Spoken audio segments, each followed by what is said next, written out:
बेटा, तो last time students कहाँ तक पहुँचे थे हम लोग? करंट इलेक्ट्रिसिटी आपका स्टार्ट हो गया था, 2 लेक्चर हो चुके हैं, today is 3rd lecture. Ohm's law भी हो गया था, तो ओम्स लॉ से कंटिन्यू करते हैं, फिर रेजिस्टेंस तक पहुँचते हैं आज। ओके, रेजिस्टेंस के न्यूमेरिकल्स वगैरह भी देखते हैं। So we were doing Ohm's law. Okay, तो क्या कह रहा था यार ओम्स लॉ कि V is directly proportional to I। Okay, Ohm's law में हमने देखा कि एक वायर है,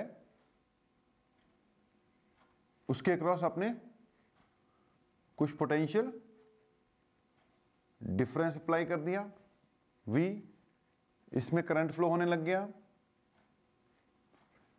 I। ओके, ओम्स लॉ की स्टार्टिंग में हमने बोला V is proportional to I, proportional ultimately हमने बोला कि यार ये V equal to I R चला करेगा आपका हमेशा का साथी, V is equal to I into R. Okay, जहां पे हमने क्या बोला, R इज द रेजिस्टेंस किसका? इस वायर का या इस मटेरियल का जिसमें से करंट फ्लो हो रहा है। ओके, तो R इज इट्स रेजिस्टेंस, ये भी बात हो गई हमने अपनी। यहां से R equal to V by I, V यानी वोल्ट, करंट यानी एम्पियर, तो इससे इसकी यूनिट क्या होगी? Volt ampere. लेकिन हमने बोला कि इसकी ऐसा यूनिट वोल्ट एम्पियर बन सकती है, लेकिन इसको ओम के नाम से जाना जाता है। अब ओम जी को रिस्पेक्ट भी तो देनी थी ना, तो ओम के नाम पर रेजिस्टेंस की यूनिट ही क्या डल गई? ओम। तो रेजिस्टेंस हैज इट्स यूनिट ओम, इसकी एसआई यूनिट और प्रैक्टिकल यूनिट दोनों ही क्या है?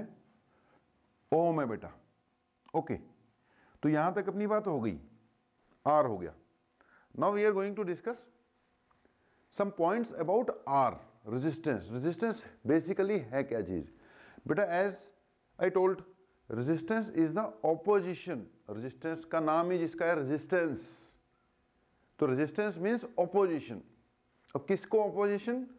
To flow of current. ये हमने इसके क्रॉस सोर्स ऑफ ईएमएफ लगा दिया, बैटरी लगा दी, ये इस वायर में से करंट फ्लो करवाना चाहती है, बट इसका जो नेचर है वो उस करंट को अपोज करेगा, फ्लो ऑफ चार्ज को अपोज करेगा। अब यही क्या है इसका? रेजिस्टेंस। तो basically it is property, basically resistance is the property of the material to oppose any flow of current, to oppose any flow of current. अब बेटा किसी भी चीज का रेजिस्टेंस कम है ज्यादा है, वो कई फैक्टर्स पे डिपेंड करता है। तो नेक्स्ट हेडिंग आपकी रहेगी, रेजिस्टेंस पे आ रहे हैं हम, factors affecting the resistance, factors affecting the resistance. Okay, तो अगली बात हमने लिखी factors affecting the resistance of a wire. Okay, अब हम करंट बेटा किसी वायर वगैरह में से फ्लो कराएंगे तो हम ज्यादा वायर की बात कर रहे हैं। वैसे तो रेजिस्टेंस नेचर पे डिपेंड करता है, लेकिन नेचर के साथ साथ अब वो कई और चीजों पे भी डिपेंड करता है। अब वो डिपेंडेंस हम किसी वायर वगैरह का जिसमें से करंट फ्लो हो रहा है चेक करने जा रहे हैं। तो factors affecting the resistance of a material या रेजिस्टेंस ऑफ ए वायर। अब ध्यान से देखना जी, ये जो वायर है आपकी, इसका जो भी रेजिस्टेंस है, रेजिस्टेंस मतलब इसने करंट को कितना अपोज करना है। First thing, it is directly proportional to length of this wire. पहली बात, ये किसके proportional? Directly proportional to length, means length ज्यादा होगी तो रेजिस्टेंस भी ज्यादा होगा। लेंथ डबल करोगे रेजिस्टेंस डबल हो जाएगा, लेंथ हाफ करोगे रेजिस्टेंस हाफ हो जाएगा, 3 टाइम करोगे 3 टाइम, 1/3 करोगे तो 1/3 हो जाएगा। बिल्कुल डायरेक्ट प्रोपोर्शनैलिटी, इसको डायरेक्ट प्रोपोर्शनैलिटी कहते हैं, आपको पता ही है। Another thing, it is inversely proportional to area of cross section. Okay, आसान भाषा में बोलें तो हम कह सकते हैं it is inversely proportional to thickness of the wire. Okay, वैसे मैथमेटिकली फार्मूले के हिसाब से हम इसको इनवर्सली प्रोपोर्शनल टू ए लिखेंगे। अब यहां पर A is area of cross section of the wire. अब लेंथ तो सिंपल है, एरिया ऑफ क्रॉस सेक्शन मतलब बेटा कितना एरिया अवेलेबल है, कितना एरिया अवेलेबल है वायर को फ्लो के लिए। ये जो, अगर मैं इसी को एक थिक वायर मान लूं तो इसका ये जो बेटा सर्कुलर पोर्शन बन रहा है ना, ये this one, this area is available for flow of current. इसको कहते हैं एरिया ऑफ क्रॉस सेक्शन। एक पाइप है, पाइप का जितना डायमीटर है उसके हिसाब से उसका जो सर्कुलर एरिया बन रहा है ना, जिसमें से पानी फ्लो हो सकता है, that area is called area of cross section. आसान भाषा में मैंने क्या बोला था इसको, कि थिकनेस जितनी थिक होगी वायर, जितनी थिक होगी यार, उतना एरिया ऑफ क्रॉस सेक्शन क्या होगा, ज्यादा होगा। लेकिन मैथमेटिकल हमें ए के टर्म्स में चलना पड़ेगा, तो होपफुली समझ में लग गया होगा। R is proportional to L, it is inversely proportional to area of cross section. Okay, अगर मैं इनको कंबाइन कर दूं तो ये बन जाएगा एल बाय ए। प्रोपोर्शनलिटी का साइन हटा दूं तो यहां पर आ जाएगा एक साइन, रो से मैंने इसको डिनोट कर दिया एल बाय ए। अब बेटा रो जो है it is called resistivity of the material और स्पेसिफिक रेजिस्टेंस, इसको स्पेसिफिक रेजिस्टेंस भी कह देते हैं, specific resistance of the material. Okay, तो एक बात, रेजिस्टेंस डिपेंड करता है इस वायर की लेंथ पे, दूसरा इसकी थिकनेस पर, एरिया ऑफ क्रॉस सेक्शन पे, तीसरा बात इस बात पे डिपेंड करता है कि इसकी रेजिस्टिविटी कितनी है। अच्छा, अब रेजिस्टिविटी मटेरियल पे डिपेंड करती है, क्या चीज है, आयरन है, कॉपर है, सिल्वर है, या कोई एलॉय है, ये इस बात पे डिपेंड करती है। रेजिस्टिविटी डिपेंड करती है नेचर ऑफ द मटेरियल पे। ओके, तो दिस इज, सिंबल का नाम तो रो है, लेकिन किसको रिप्रेजेंट कर रही है, रेजिस्टिविटी ऑफ द मटेरियल, जिसको स्पेसिफिक रेजिस्टेंस भी कहते हैं। नाउ दिस रेजिस्टिविटी और this specific resistance depends on, it depends on the nature of the material। जो रेजिस्टिविटी है बेटा वो किस पे डिपेंड करती है, nature of the material. Okay, तो कुल मिला के आपके पास 3 फैक्टर तो दिख गए, rho L by A, rho resistivity, it depends on nature, बाकी ये लेंथ है और ये एरिया ऑफ क्रॉस सेक्शन। जितनी वायर लंबी होगी रेजिस्टेंस ज्यादा होगा, जितनी मोटी होगी, मोर द एरिया, इनवर्स है ना, laser will be the resistance, तो जितनी मोटी होगी उतना रेजिस्टेंस कम होगा। ओके, बाकी नेचर पे भी डिपेंड करता है ये किस मटेरियल की बनी हुई है। ओके, तो 3 फैक्टर्स आपको दिखाई दे रहे होंगे, length, area of cross section and nature of the material. हम ये भी बोल सकते हैं length, area of cross section and nature of the material. बेटा 1/4 फैक्टर भी है जो यहां पे दिख नहीं रहा, that is temperature of the wire, या मटेरियल का टेम्परेचर। अब होता क्या है, जब इसमें से करंट पास करते हैं हीट अप हो जाती है, हीट होने से इसका टेम्परेचर राइज करता है और टेम्परेचर राइज करने से इसके नेचर में ही चेंज आ जाता है। दैट मीन्स टेम्परेचर राइज करने से इसकी रेजिस्टिविटी में ही चेंज आ जाता है। तो आई विल से ये जो रेजिस्टिविटी है ना, रेजिस्टिविटी यानी रो, अब ये 2 बातों पर डिपेंड करती है, एक नेचर ऑफ द मटेरियल पे और दूसरा टेम्परेचर ऑफ द मटेरियल पे या वायर पे। तो रेजिस्टिविटी आगे 2 फैक्टर पे डिपेंड करती है, एक नेचर पे बेटा, एक अपने टेम्परेचर पे। मटेरियल का टेम्परेचर चेंज होगा तो रेजिस्टिविटी में भी क्या आ जाएगा, चेंज आ जाएगा। अब इस हिसाब से we can say that resistance of a material R, बेटा 4 फैक्टर पे डिपेंड कर रहा है, 4 फैक्टर्स पे। ओके, तो अपनी हेडिंग थी फैक्टर्स अफेक्टिंग द रेजिस्टेंस। कौन कौन से 4 फैक्टर्स पे डिपेंड करेगा? एक तो एल पर, ओके, दूसरा किस पर? एरिया ऑफ क्रॉस सेक्शन पर, तीसरा किस पे? मटेरियल के नेचर पर, और चौथा किस पे? उसके टेम्परेचर पर। नेचर और टेम्परेचर वाली दोनों बातें किस में छुपी हुई हैं? रेजिस्टिविटी में छुपी हुई है। सो बेटा जी चलते चलते हम रेजिस्टेंस पे आ गए। ओके, अब अगली बात, रेजिस्टेंस हो गया रो एल बाय, इसमें रेजिस्टिविटी भी फिर थोड़ा सा कर ही लेते हैं। अगर इस एक्सप्रेशन को थोड़ा सा मॉडिफाई करते हो, आल्सो लिख सकते हैं, इसको मॉडिफाई करो तो रो इक्वल टू क्या आ जाएगा? एल बाय ए आ जाएगा। Rho will be equal to L divided by, sorry, rho is equal to क्या लिख दिया हमने? It will be equal to R into A by L, R into A by L. ध्यान देना, rho is equal to R A divided by L. अब यहां से बेटा जी रो की यूनिट बना लो, रेजिस्टेंस यानी ओम, ए यानी मीटर स्क्वायर, एल यानी मीटर, एक मीटर ने दूसरे मीटर को काटा, बच गया ओम मीटर। क्या बच गया? ओम मीटर। सो याद रखना, resistivity of, unit of resistivity is ohm metre. ये बेटा इसकी ऐसा यूनिट है, वैसे इसको ओम सेंटीमीटर में भी मेजर करते हैं, ये इसकी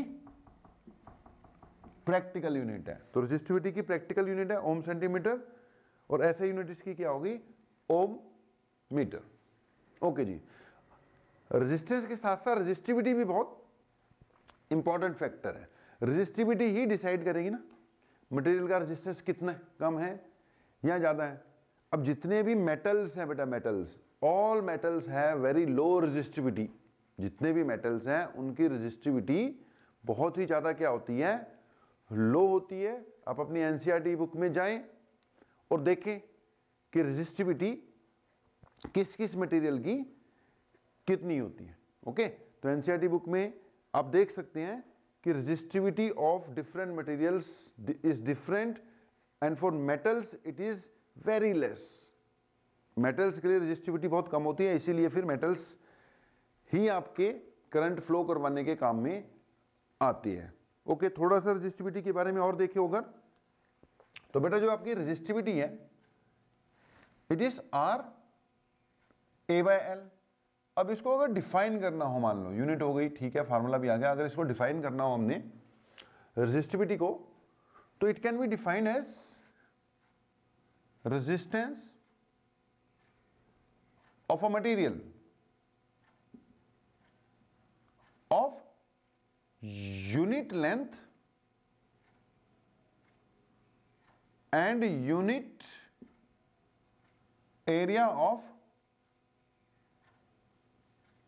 क्रॉस सेक्शन। क्या है resistivity? It is the resistance of a wire या मटेरियल। ओके, इसको वायर लिख दो। It is resistance of a wire of unit length and unit area of cross section. ये देखो, यूनिट का मतलब होता है, यूनिट लेंथ का मतलब 1, यूनिट का मतलब होता है 1। अब यूनिट लेंथ का मतलब 1 मीटर और यूनिट एरिया का मतलब 1 मीटर स्क्वायर। तो हमने बोला अगर एरिया 1 मीटर स्क्वायर हो जाए, अगर लेंथ 1 मीटर हो जाए, तो इन दैट सिचुएशन रेजिस्टिविटी किसके इक्वल आ जाएगी? आर के इक्वल आ जाएगी। A1 हो गया, L1 हो गया, रो इक्वल टू आर। तभी क्या बोला गया?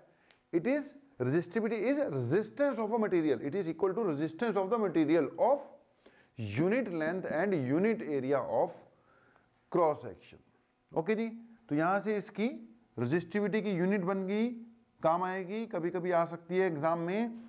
या इसको थोड़ा और डायरेक्टली बोल दो तो आप ये भी बोल सकते हो, resistivity of a material is its resistance पर यूनिट एरिया पर यूनिट लेंथ। ओके, ऐसे भी बोल सकते हो, resistivity is defined as resistance of the wire या मटेरियल पर यूनिट एरिया पर यूनिट लेंथ। ओके जी, अब नोट सब कुछ करते जाना यार, यूनिट डेफिनेशन हर एक चीज क्या है एग्जाम के लिए इंपॉर्टेंट है। ओके, तो बात क्या, रेजिस्टेंस, रेजिस्टेंस से आगे चलकर कहां तक पहुंच गए हम, रेजिस्टिविटी तक पहुंच गए। ओके, अब थोड़ा सा और आगे बढ़ते हैं बेटा। रेजिस्टेंस जो है, रेजिस्टेंस ऑफ द मटेरियल, अब वो मटेरियल की प्रॉपर्टी है। ये प्रॉपर्टी क्या है, to oppose flow of current. अच्छा, हम चाहते हैं करंट को फ्लो करवाना और मटेरियल चाहता है कि करंट को फ्लो ना होने दे, वो करंट को रेजिस्ट करता है। अब इस हिसाब से हम देखें तो रेजिस्टेंस एक नेगेटिव प्रॉपर्टी है। नेगेटिव प्रॉपर्टी, नेगेटिव प्रॉपर्टी मतलब कि हम तो चाहते हैं कि करंट फ्लो हो, मटेरियल चाहते हैं कि करंट फ्लो ना हो, तो ये एक तरह की नेगेटिव प्रॉपर्टी हो गई कि नहीं। बट बेटा इसके बिना काम भी नहीं चलता है। जैसे अब हम 9th क्लास में पढ़ते हैं फ्रिक्शन, फ्रिक्शन के बारे में कहते हैं कि फ्रिक्शन बड़ी गलत चीज है, अपोज करती है, मोशन को अपोज करती है। फ्रिक्शन के कारण चीजें खराब हो जाती हैं, चप्पलें घिस जाती हैं, जूते घिस जाते हैं, टायर घिस जाते हैं। लेकिन फ्रिक्शन के बिना भी काम नहीं चलता भाई। अगर फ्रिक्शन ना हो तो आपकी ग्रिप ही नहीं बनेगी, आप चल नहीं पाओगे, टायर की ग्रिप नहीं बनेगी, गाड़ी नहीं चल पाएगी, वहीं की वहीं स्लिप करती रहेगी। जस्ट लाइक दैट रेजिस्टेंस है तो नेगेटिव प्रॉपर्टी, लेकिन इसके बिना भी काम नहीं चलेगा। अगर रेजिस्टेंस नहीं होगा तो जहां पर करंट हमें कम चाहिए होगा वहां पे भी ज्यादा दौड़ता रहेगा, सिस्टम फेल हो जाएगा। तो कई बार हमें रेजिस्टेंस खुद डेवलप करने पड़ते हैं, बनाने पड़ते हैं, ताकि हम कहीं पर भी करंट को कम करने के लिए उसका यूज कर सके। बात को समझो, हमने बोला फ्रिक्शन चाहिए नहीं है, अपोज करती है। अब कई सिचुएशन में तो फ्रिक्शन अपोज करती है, उसके कारण नुकसान हो रहा है। लेकिन बेटा फ्रिक्शन कई बार खुद इंक्रीज करनी पड़ती है। अब टायर जो होते हैं, टायर में स्टड्स बने होते हैं, वो किस लिए बने होते हैं, टू इंक्रीज द फ्रिक्शन, ताकि ग्रिप बनी रहे। अब नेगेटिव प्रॉपर्टी कई सेंस में है, लेकिन उसका यूज भी करते हैं हम। जस्ट लाइक दैट रेजिस्टेंस भी करंट को अपोज करती है। कई जगह हम चाहते हैं कि यार रेजिस्टेंस कम से कम हो, करंट ज्यादा से ज्यादा हो, बट कई जगह हम ये भी चाहते हैं कि यार करंट कम हो जाए। अब करंट कम करने के लिए आपको रेजिस्टेंस बनाने पड़ेंगे, करंट कम करने के लिए आपको रेजिस्टेंस बनाने पड़ेंगे। सो अगली बात ये है कि वी इंटेंशनली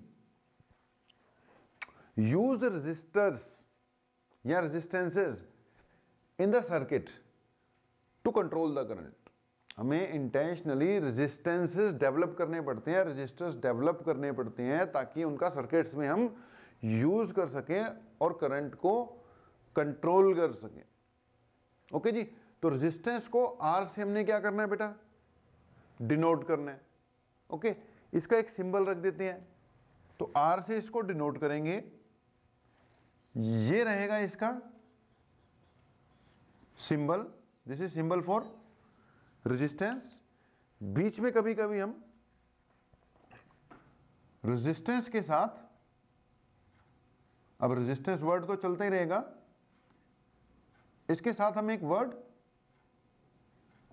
रेजिस्टर भी यूज करेंगे। अब रेजिस्टेंस तो प्रॉपर्टी है, किस बात की property, to oppose flow of current. Resistance तो प्रॉपर्टी है to oppose flow of current. अब यार ये प्रॉपर्टी जो शो करेगा, जो आपने पर्टिकुलरली डेवलप किया है इस प्रॉपर्टी को शो करने के लिए, उसको हम बोलेंगे रेजिस्टर। रेजिस्टर उसका नाम हो गया, रेजिस्टेंस उस मटेरियल की प्रॉपर्टी होगी, रेजिस्टर उसका क्या हो गया, नाम हो गया, ये रेजिस्टर है। अच्छा, इसको रेजिस्टेंस भी बोल सकते हैं, सर्किट में लग गया तो रेजिस्टेंस ऑफर कर रहा है तो इसको रेजिस्टेंस बोल दो तो भी चलेगा। हाँ, ये रेजिस्टर है।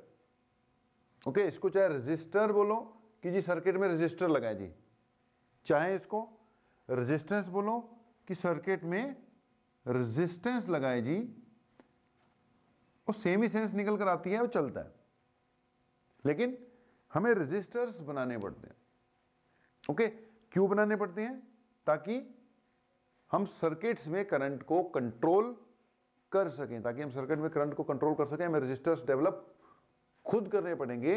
अब अगली बात है कि which materials are used to make resistors. अब देखो अभी अभी हमने देखा अभी कि जितने भी मेटल्स हैं they all are very good conductors, उनकी रेजिस्टिविटी बहुत लो होती है, मेटल्स की रेजिस्टिविटी बहुत ज़्यादा लो होती है, तो वो जहाँ करंट हमें ज़्यादा चाहिए ना वहीं यूज़ होंगे। जितनी भी वायरिंग है पूरे आपके घरों में उसमें कॉपर वायर यूज़ होती है because it's resistivity is very low.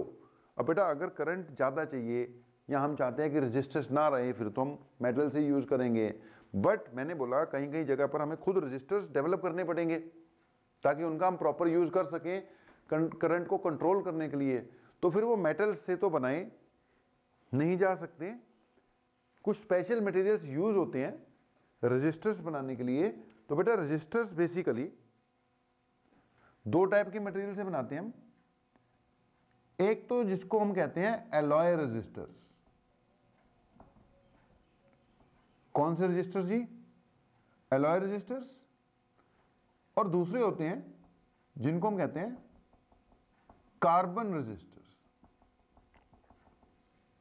तो दो तरह के रजिस्टर यूज होते हैं, alloy resistors and carbon. Alloy आप समझते होंगे कि मेटल्स टू और मोर देन टू मेटल्स के मिक्सचर से या बीच में कोई नॉन मेटल भी ऐड हो सकता है। दो मेटल होंगे अलग अलग, उससे प्रॉपर्टी चेंज हो जाती है मटेरियल की, दो मेटल मिक्स कर दो, ओके पढ़ा होगा आपने। तीन भी हो सकते हैं, अच्छा मेटल के साथ नॉन मेटल भी ऐड हो सकता है, तो ये जो मिलकर आता है उसको कहते हैं एलॉय। अब रेजिस्टर्स एलॉयज से बनते हैं। अब उसकी खास बात यह है कि जो एलॉयज होते हैं ना बेटा, एलॉयज की resistivity as compare to metals थोड़ी सी ज्यादा होती है। एलॉयज की रेजिस्टिविटी मेटल्स के कंपैरिजन में थोड़ी ज्यादा होती है, इसलिए resistors are basically made of alloys. अच्छा एलॉयज भी अब बहुत सारी होती होंगी, सारी की सारी एलॉयज रेजिस्टर्स बनाने में यूज नहीं होती। जो सबसे ज्यादा मेन यूज होती है that is called manganin. Okay, एक मैंगनीन नाम की एलॉय है या रेजिस्टर्स बनाने में। नाइक्रोम नाम की एलॉय भी यूज होती है, या फिर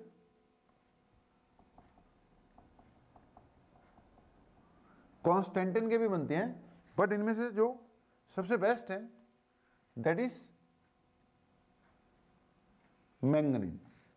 ओके, रेजिस्टर्स बनाने में बेस्ट मैंगनीन है, सबसे ज्यादा मैंगनीन ही यूज होती है। क्यों बेस्ट है वो भी डिस्कस करेंगे।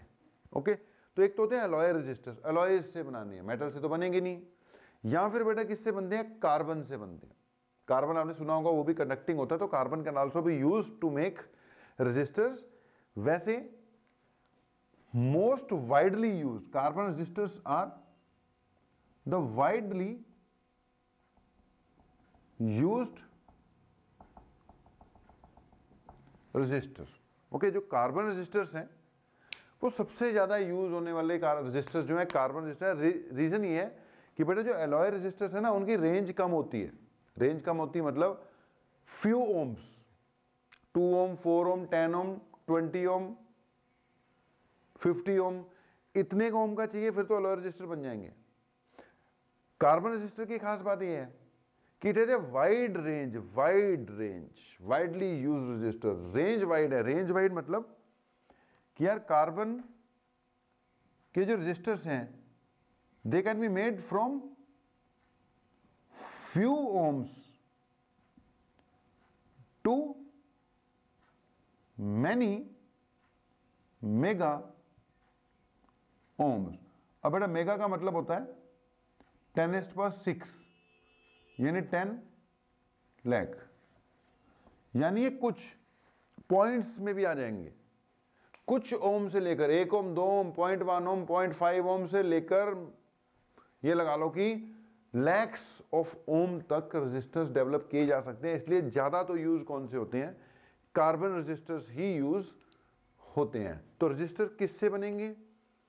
या तो एलॉय से या फिर किससे? कार्बन से। ज्यादा वाइडली यूज कौन सी है?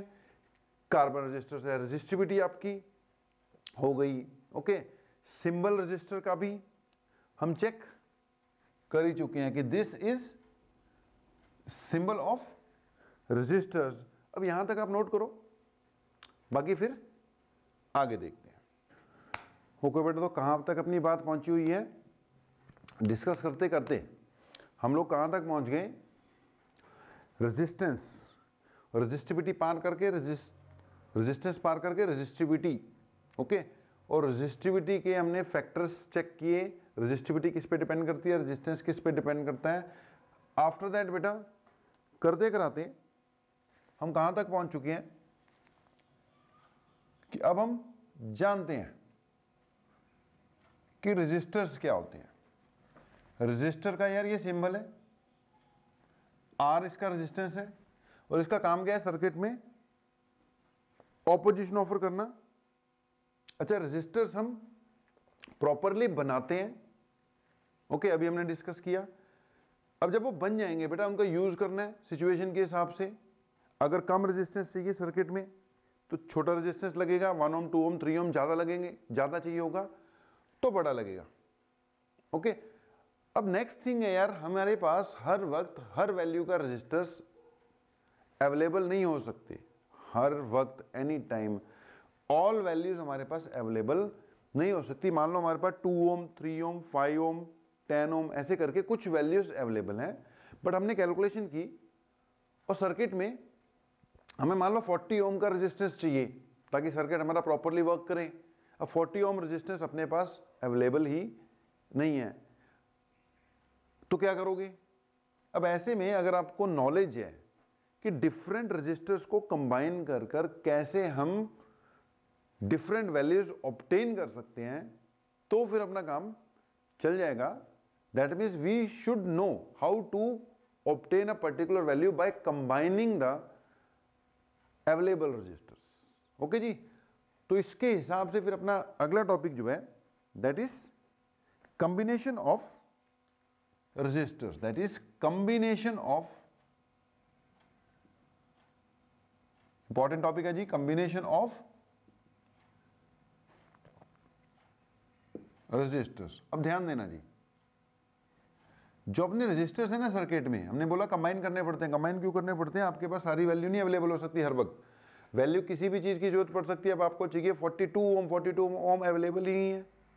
आपको चाहिए 100 ओम वाला, आपके पास 100 ओम वाला है ही नहीं है, सारे छोटे हैं। या आपको 100 ओम चाहिए, आपके पास सारे बड़े हैं, 200 से ऊपर वाले, 500 से ऊपर वाले हैं। तो बेटा उसके लिए कम्बिनेशन की जरूरत पड़ेगी। कम्बिनेशन आती होगी तो सब कुछ हो जाएगा। Next is combination of resistors. बेटा resistors can be combined in 2 different ways. एक जिसको कहते हैं सीरीज कॉम्बिनेशन, ओके जी, और दूसरा जिसको हम कहते हैं पैरेलल कॉम्बिनेशन ऑफ रजिस्टर्स। अच्छा, मिक्स्ड भी हो सकती है। ओके, कुछ सीरीज में लगा दिया, कुछ पैरेलल लगा दिया, उसको मिक्स्ड कॉम्बिनेशन भी कह देते हैं।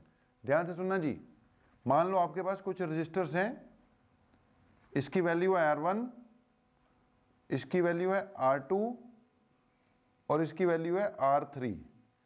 आपने ये कुछ ऐसे लगा दिए R1 R2 R3। अगर बेटा जी ऐसे लगा दोगे, कुछ ऐसे, ये वोल्टेज लगा दिए, 3 रजिस्टर्स हैं, तो हम कहेंगे दिस इज सीरीज कॉम्बिनेशन। अगर आपने यही registers R1 R2 and R3 कुछ ऐसे कनेक्ट कर दिए, तो हम कहेंगे इट इज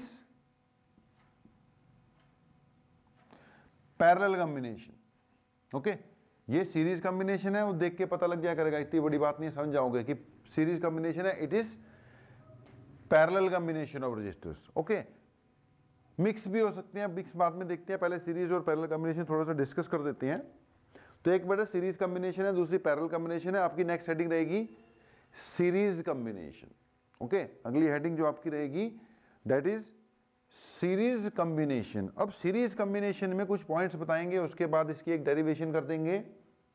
तो पहले सीरीज पैरेलल क्लासिफिकेशन कर दी, अगली हेडिंग ही डाल लो यार लग, सीरीज कॉम्बिनेशन। ओके, अब मान लो हमारे पास 3 रजिस्टर्स हैं, हमने इनको कैसे कंबाइन कर दिया, सीरीज में। ओके जी, तो सीरीज में हमने कंबाइन कर दिया 1 2 3। ओके, ये वोल्टेज लग गई इसके अक्रॉस, ये वोल्टेज है, ये R1 है, ये R2 है, ये R3 है। कौन सी कॉम्बिनेशन हो गई ये, सीरीज कॉम्बिनेशन ऑफ रजिस्टर्स। अब बेटा कुछ पॉइंट टू बी नोटेड है, जैसे जो फर्स्ट पॉइंट है कि in series combination the current through each resistor remains same which is equal to net current flowing through the circuit. In series combination, current through each resistor remains same. Her register में से जो current जाएगा बेटा वो same होगा। इसमें से अगर I जा रहा है तो इसमें से भी I ही फ्लो होगा, इसमें से भी I ही फ्लो होगा, और वो किसके इक्वल होगा, नेट करंट के इक्वल होगा। तो मैंने पहला पॉइंट बोल दिया है, लिखना आपने अपने आप है, नोट्स में लिख लेना डिवाइड कर कर। ओके, मैं यहां लिख नहीं रहा। Okay, current will remain same, सबके थ्रू सेम, और नेट करंट भी सेम ही रहेगा। ओके, तो in series combination I remains same. Line बेटा पूरी लिखनी है जो मैंने पहले लिखवाई है, बोलिए जो बोल रहा हूं उसको लिखना है, यहां पे मैं लिख नहीं रहा पूरा। ओके, सेकंड पॉइंट बेटा, सीरीज कॉम्बिनेशन में करंट तो फर्स्ट पॉइंट में बोल दिया हमने सेम रहता है, potential difference across each resistor will be different depending on the resistance values. जो पोटेंशियल डिफरेंस इन रजिस्टर के अक्रॉस आएगा, जैसे पहले के अक्रॉस V1 आ गया, दूसरे के अक्रॉस V2 आ गया, तीसरे के अक्रॉस V3 आ गया, तो potential difference across each resistor will be different depending on their values. अच्छा, कभी कभी सेम भी हो सकता है, जैसे मान लो ये टोटल वोल्टेज है, अब ये तीनों रजिस्टर सेम वैल्यू के हों तो इक्वल इक्वल इक्वल हो जाएगा। तो कभी कभी इक्वल भी हो सकता है, लेकिन अभी तो मैंने R1 R2 R3 यानी डिफरेंट ले रखे हैं, तो सीरीज कॉम्बिनेशन में करंट सेम रहेगा, V will be different depending on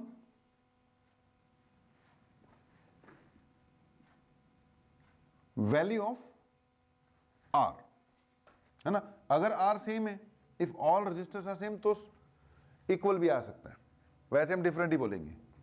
अब यार तीसरी बात, ये टोटल वोल्टेज जो भी मिली है ना बेटा, टोटल वोल्टेज वो तीनों में बढ़ जाती है। 2 हो तो 2 में बढ़ जाएगी, 10 हो तो 10 में बढ़ जाएगी, अभी फिलहाल 3 शो की है, तीनों में बढ़ जाएगी। टोटल वोल्टेज जो V है, ये तीनों के अक्रॉस बेटा डिस्ट्रीब्यूट हो जाएगी, तीनों के अक्रॉस डिस्ट्रीब्यूट हो जाएगी। तो हम कहेंगे कि जो नेट वोल्टेज है ना, net voltage, it is equal to sum of the voltages across the resistors. तो first point, current remains same through all the resistor, which is equal to the net current. Second point, potential differences will be different depending on their values. Third point, the net voltage applied across the circuit is equal to sum of the potential differences या voltages across each register. बेटा total voltage V apply है, वो split हो गई है तीनों में, तो I सेम, V डिफरेंट है, V equal to V1 plus V2 plus V3। अगर 3 है तो हम लगा सकते हैं। अगली बात सुन लो। अगली बात बेटा ये कि अगर ये अकेले अकेले हो तो रेजिस्टेंस लगा रहे हैं R1 R2 R3, लेकिन अब तीनों मिलकर सर्किट में कितना रेजिस्टेंस लगा रहे हैं। मैंने बोला था ना हमने कंबाइनेशन क्यों की है, हमें एक कंबाइंड रेजिस्टेंस चाहिए जो कि हमारे पास अवेलेबल नहीं था, हमने 3 लगा दिए अलग अलग वैल्यू के, मान लो तो जो नेट आएगा वही तो हमें चाहिए ना, उसी के चक्कर में तो हमने इनको कंबाइन किया। तो अगला अपना टारगेट है कि हम क्या कैलकुलेट करने जा रहे हैं, we are going to calculate the net equivalent resistance of this series combination, net equivalent resistance of this series combination। क्या फाइंड करने जा रहे हैं बेटा, इस सीरीज कॉम्बिनेशन का नेट इक्विवेलेंट रेजिस्टेंस फाइंड करना है, मान लो हमने। अब उसके लिए थोड़ा ध्यान देना, अगर बेटा मैं इंडिविजुअली बात करूं from the circuit, if I talk individually for each resistor, according to Ohm's law, I can write V1 equal to I1 R1, V2 equal to I2 R2, V3 equal to I3 R3। Simple, तीनों का अपना अपनी voltage, अपना अपना current, अपना अपना क्या लगा दिया resistor. V equal to IR तो अब लगेगा ना। अब अगर मैं चेक करता हूं तीनों का करंट तो सेम है ना, सीरीज कॉम्बिनेशन चल रही है, तो I सब में सेम, तो यहां से क्या लिखा जा सकता है, I R1 I R2 I R3। Hopefully clear होगा। V1 equal to IR1, V2 equal to IR2, V3 equal to IR3 आ गया। अब यहां से लिख लो V equal to IR1, V equal to IR2, V equal to IR3। Okay, लिख लिया।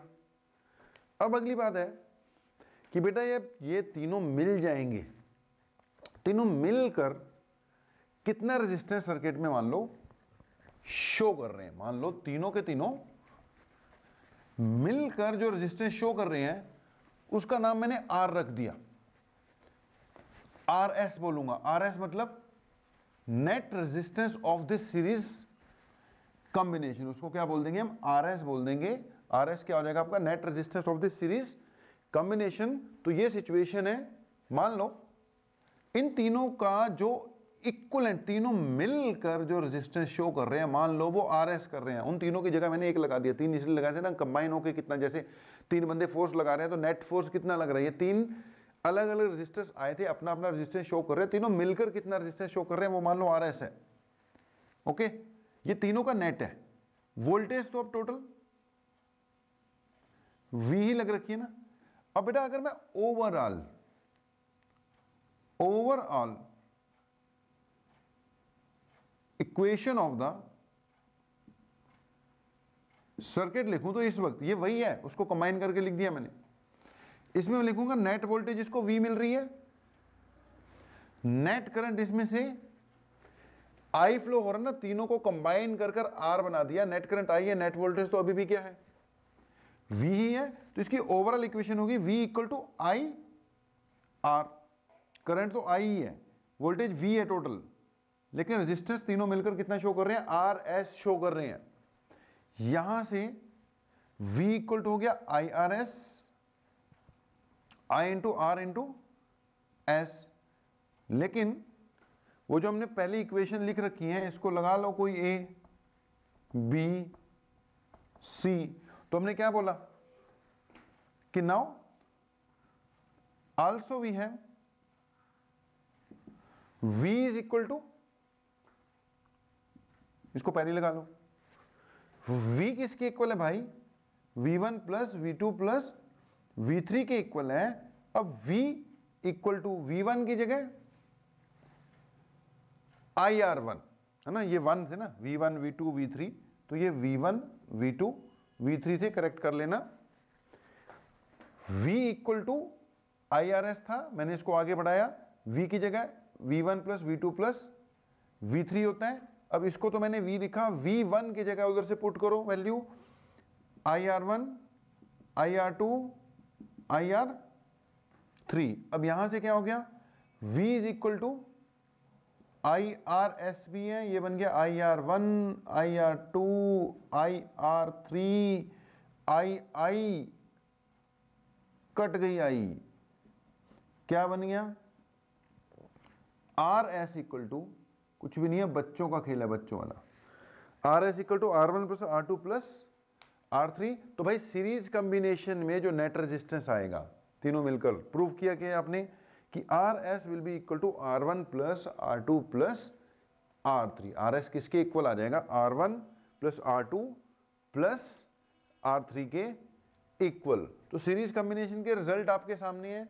करंट सेम, वोल्टेज सबकी अलग अलग होगी, net voltage V1 plus V2 plus V3 होगा, net resistance R1 plus R2 plus R3 होगा। इसके बाद बेटा नेक्स्ट क्लास में करेंगे पैरेलल कॉम्बिनेशन, उसके बाद फिर हम न्यूमेरिकल्स पर जाएंगे।